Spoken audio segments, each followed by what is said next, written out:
Hello friends, welcome to my channel Sahu science classes. आज की video BSc third year यानी कि बीएससी फाइनल ईयर वालों के लिए है और फिजिक्स का थर्ड पेपर हम कर रहे हैं। लास्ट की वीडियो में हमने फोटो डायोड और एलईडी प्रकाश उत्सर्जक डायोड को समझ लिया था। ठीक है, लास्ट की वीडियो अगर नहीं देखी तो वो देख लीजिएगा और चैनल पर नए हैं तो चैनल को सब्सक्राइब कीजिएगा और बेल आइकन दबा दीजिएगा ताकि नोटिफिकेशन आपको मिल सके। आज की वीडियो में जैसा कि हमने बताया था कि हम क्या करने वाले हैं, बिंदु संपर्क डायोड या निम्न धारिता डायोड करने वाले हैं। बहुत ही शॉर्ट वीडियो है, 2-3 मिनट में खत्म हो जाएगी और बहुत ही शॉर्ट टॉपिक है, बहुत ही इंपॉर्टेंट है और बहुत ही अच्छा है। थ्योरी आप इसमें देख के लिख सकते हैं। तो आइए शुरू करते हैं। बिंदु संपर्क डायोड या निम्न धारिता डायोड तो है क्या? देखो, बिंदु संपर्क डायोड का चित्र मतलब चित्र में प्रदर्शित है। ठीक है, तो ये चित्र दिखा रखा है भाई, ध्यान से चित्र को देख लीजिए। ये आपका चित्र है। अब चित्र में क्या क्या है इसमें देख लेते हैं थ्योरी में हम। इसमें एन प्रकार के अर्धचालक की लगभग 0.5 मिमी मोटी तथा कुछ मिमी स्क्वायर क्षेत्रफल की एक पटलिका या वेफर होती है। पटलिका मतलब एक पट्टी टाइप में, है ना। क्या होता है कि ये जो एन प्रकार का अर्धचालक होता है, ये जो पूरा ब्लैक ब्लैक है ना, ये एन प्रकार का अर्धचालक है। तो यहाँ पर ये रखा जाता है। ठीक है, उसके बाद में जिसका एक फलक धात्विक आधार के साथ झाल दिया जाता है। झाल दिया मतलब लगा दिया जाता है, ऐसे करके सटा दिया जाता है। ये धात्विक आधार है, ये भी धात्विक आधार है। धात्विक आधार मतलब धातु का एक बेस हो गया। ठीक है, तो ये धातु का एक बेस हो गया। ये आपका अर्धचालक हो गया जो हमने इधर रख दिया है। उसके बाद में धात्विक आधार पर एक लेड टर्मिनल लगा होता है। धात्विक आधार, ये जो धात्विक आधार है यहाँ पर हमारा, इस पर लेड टर्मिनल लगा होता है। लेड टर्मिनल मतलब एक मतलब आप कह सकते हैं वो एनोड कैथोड होते हैं ना, वो बना दिया है किससे? लेड की मदद से। लेड यानी कि शीशे की मदद से। ठीक है, इसके बाद में पटलिका के दूसरे फलक पर एस आकृति का एक पतला नुकीला तार जो एल्यूमिनियम या गोल्ड गैलियम मिश्र धातु का बना होता है। अब इधर देखें तो ये देखो एस शेप है, इसको विस्कर बोला जाता है। तो एस शेप का ये एल्यूमिनियम का एक तार होता है और इसको इधर लेड टर्मिनल के नीचे दबाकर, और ये जो हमारी एन प्रकार की जो अर्धचालक था, इसको इसके ऊपर दबाकर रख दिया जाता है। इस तार ये ना दबाकर रख दिया जाता है। इस तार को विस्कर कहते हैं।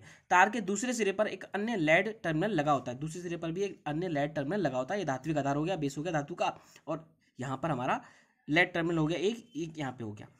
एन प्रकार के अर्धचालक वेफर से विस्कर का नुकीला बिंदु संपर्क बनाने के लिए उनके बीच विद्युत उत्सर्जन गुजारा जाता है। तो एन प्रकार के अर्धचालक वेफर से, तो ये जो एन प्रकार का अर्धचालक है हमारा, इसको हमने वेफर नाम दिया था, पटलिका वेफर, है ना। तो वेफर से विस्कर का नुकीला, विस्कर क्या था? ये एस वाला पार्ट, विस्कर का नुकीला बिंदु संपर्क बनाने के लिए, ये जो विस्कर है इसका नुकीला बिंदु संपर्क बनाने के लिए उनके बीच विद्युत उत्सर्जन गुजारा जाता है। जब इसके अंदर विद्युत उत्सर्जन गुजारा जाएगा, मतलब इसके अंदर करंट फ्लो करा जाएगा, तब क्या होगा? तब जब करंट फ्लो कराया जाएगा तो ये इलेक्ट्रॉन खींचेगा। जब ये तार इलेक्ट्रॉन खींचेगा तो क्या होगा कि इलेक्ट्रॉन खींचेगा तो वहां पर होल उत्पन्न हो जाएंगे। तो इसलिए थोड़ा सेक्शन जहां जहां तार होगा, जहां जहां तार दबा हुआ होगा, वहां पे क्या बन जाएगा? ये पी वाला पार्ट बन जाएगा। मतलब ये पूरा डार्क था, पहले पूरा ये एन था। जब पूरा एन था तो इसमें से इलेक्ट्रॉन खींच लिए तार ने। जब तार ने इलेक्ट्रॉन खींच लिए तो इलेक्ट्रॉन गति करने लग जाएंगे, इलेक्ट्रॉन इधर चले जाएंगे।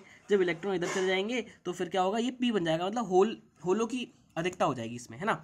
तो विसर्जन गुजारा जाता है। इससे संपर्क बिंदु के चारों ओर पी क्षेत्र बन जाता है। इससे संपर्क बिंदु के चारों ओर क्या बन जाता है? पी क्षेत्र बन जाता है, और इस प्रकार एक छोटी पीएन संधि हमें प्राप्त होती है। बहुत ही ईजी है। ठीक है, इसके बाद है बिंदु संपर्क डायोड तथा पीएन संधि डायोड की तुलना।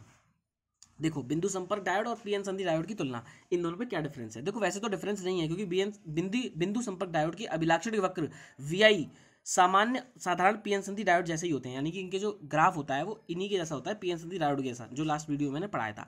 साधारण पीएन संधि डायोड की तुलना में बिंदु संपर्क डायोड का अग्र प्रतिरोध अधिक होता है। अग्र प्रतिरोध जो होता है इसमें अधिक होता है, और पश्च धारा भी इसमें अधिक होती है, तथा दिष्टकारी निष्पत्ति कम होती है। अब दिष्टकारी निष्पत्ति क्या होती है, या भी आगे चल के नेक्स्ट वीडियो में उसमें आएगा, दिष्टकरण आएगा तब मैं समझा दूंगा।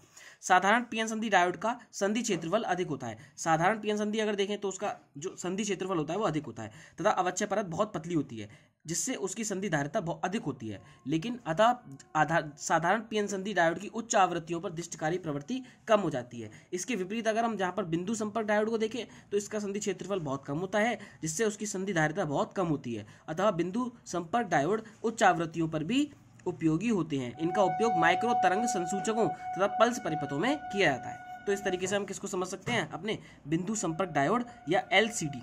ठीक है, एलसीडी को हम समझ सकते हैं। तो आई होप आपको ये वीडियो अच्छी लगी और ये समझ में आया हो। नेक्स्ट वीडियो जो कि बहुत ज़्यादा इंपॉर्टेंट है वो टनल या सुरंग डायोड पर होगी, और बहुत ही ज़्यादा इंपॉर्टेंट है क्योंकि पेपर में आता है पक्का। ठीक है, तो मिलते हैं बहुत जल्द नेक्स्ट वीडियो में।